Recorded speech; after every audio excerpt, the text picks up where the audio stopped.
My mother seemed to notice that I was not entirely convinced. She looked at me reprovingly, and after that, we spoke no more about it. That means the mother could clearly see that her daughter was not approving of Mrs. Dorling and her acts. She was not convinced when the daughter said that, "Have you made it clear with her that she is going to return the things? She was taking them just to keep them." But the mother did not like this. So she looked at her daughter reprovingly. Reprovingly means angrily, not approving of her behavior. And after that, we spoke no more about it. After this, they did not raise this topic only. Meanwhile, I had arrived at the station without having paid much attention to things on the way. Now she went back to the station without looking around, taking much notice of her surroundings. I was walking in familiar places again for the first time since the war. She was going through all those places which she was very much familiar with earlier, but she had no interest left in those surroundings. But I did not want to go further than was necessary. She did not want to resume her connections, her familiarity with the surroundings. I did not want to upset myself with the sight of streets and houses full of memories from a precious time. She did not want to upset herself, means she would get troubled if she saw those places again, because those places, the surroundings, she was brought up here, she was very familiar with these places, and uh, she did not want to remember them because they would bring back memories of a time which was very happy and very precious to her. And this would be very nostalgic for her. It will be very painful for her. So she did not look around much. In the train back, I saw Mrs. Dorling in front of me again as I had the first time I met her. Now, in the train, she still remembered Mrs. Dorling. She was thinking about Mrs. Dorling only, and she remembered the scene when she had first set her eyes on Mrs. Dorling, when she had seen her for the first time. It was the morning after the day my mother had told me about her. It was the next day when her mother had spoken about Mrs. Dorling to her. I had got up late, and coming downstairs, I saw my mother about to see someone out, a woman with a broad back. Now, when she woke up late that day and she was coming down the stairs, she saw her mother was seeing off someone. She was going to the door to see off someone, and that lady was Mrs. Dorling. She saw the woman, she had a very broad back. "There is my daughter," said my mother. She beckoned to me. The woman nodded and picked up the suitcase under the coat rack. Now, the mother, just to introduce her daughter, told Mrs. Dorling that that is my daughter. And she pointed towards her daughter. And Mrs. Dorling, she nodded. She acknowledged the introduction, and she picked up the suitcase which was under the coat rack. In places where there is where it's very cold, people generally have a rack near the door where they can hang their hats, their overcoats and jackets and all. She wore a brown coat and a shapeless hat. Now this woman, the Mrs. Dorling, she was wearing a brown coat and a shapeless hat. Shapeless hat means a hat which was very roughly made, an old hat. This showed that she was not from a well-off family. She was not rich. "Does she live far away?" I asked, seeing the difficulty she had going out of the house with a heavy case. Now the daughter also asked her mother, "Does she live very far away?" because she was carrying a very heavy suitcase. "In Marconi Street," said my mother, "number 46. Remember that." Now she told her daughter that she lived in Marconi Street and the house number was 46. She told her to remember the address. I had remembered it, but I had waited a long time to go there. Now, the author had remembered the address, but it had taken her a lot of time to make up her mind to go and visit that place.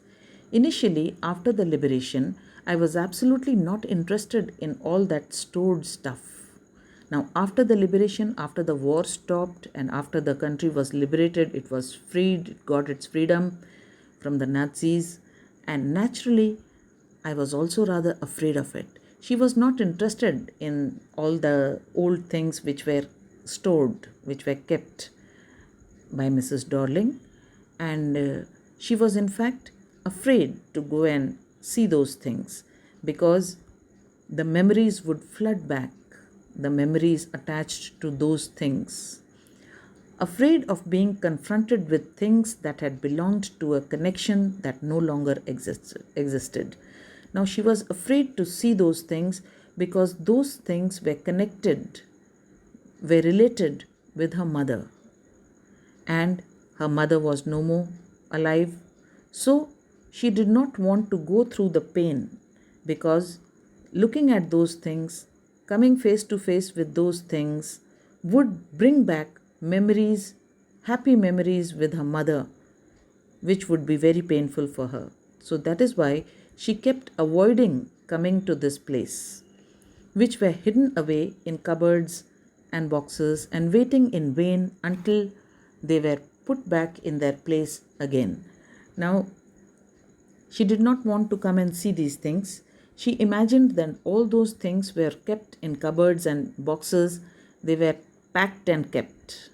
They were waiting in vain because it was it was not possible, in fact, that those things would be placed again in the place where they were, because she was never going to come and live in the house in which her mother used to live.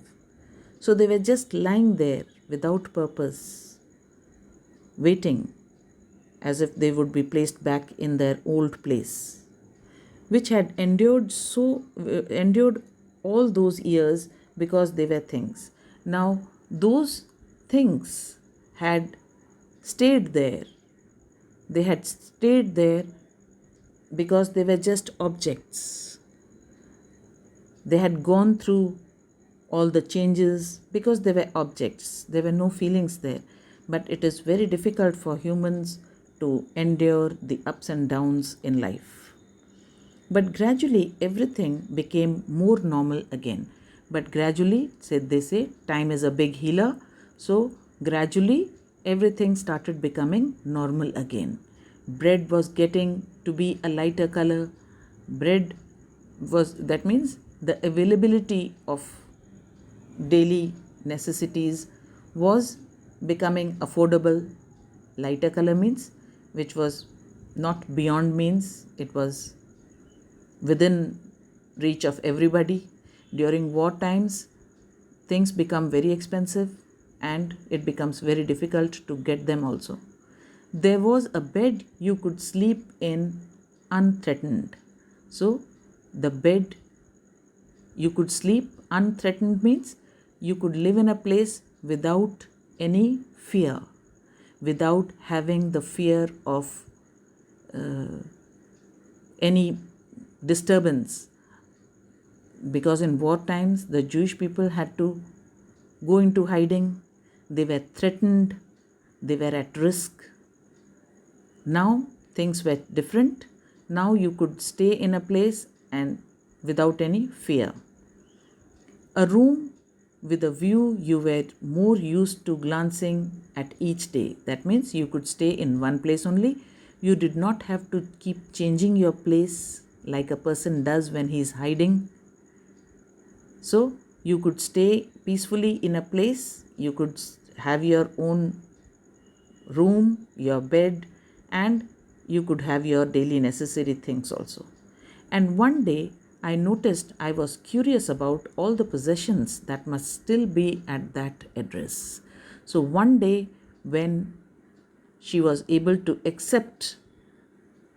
come to terms with her situation, she was curious that her mother's possessions were lying at a particular address. I wanted to see them, touch, remember. Now she could bring herself to see those things, touch those things, and remember the happy memories she had with her mother. After my first visit in vain to Mrs. Dorling's house, I decided to try a second time. Now, when she came for the first time, Mrs. Dorling was very rude to her. She told her it was inconvenient for her to talk to her also, so she had told her some other time. So, the visitor, the author, had gone back. Now, she decided to come there again for the second time. Now, a girl of about 15 opened the door to me. I asked her if her mother was at home. Now, probably the daughter of Mrs. Dorling, 15-year-old daughter, she opened the door, and the visitor asked her, the author asked her if her mother was at home. No, she said, my mother's doing an errand. She told the author that her mother had gone to do some work. No matter, I said, I'll wait for her. The author had come determined this time, so she said that she will wait for her. I followed the girl along the passage. An old-fashioned iron Hanukkah candle holder hung next to a mirror. Now, the girl let the author in her house, and the author followed her.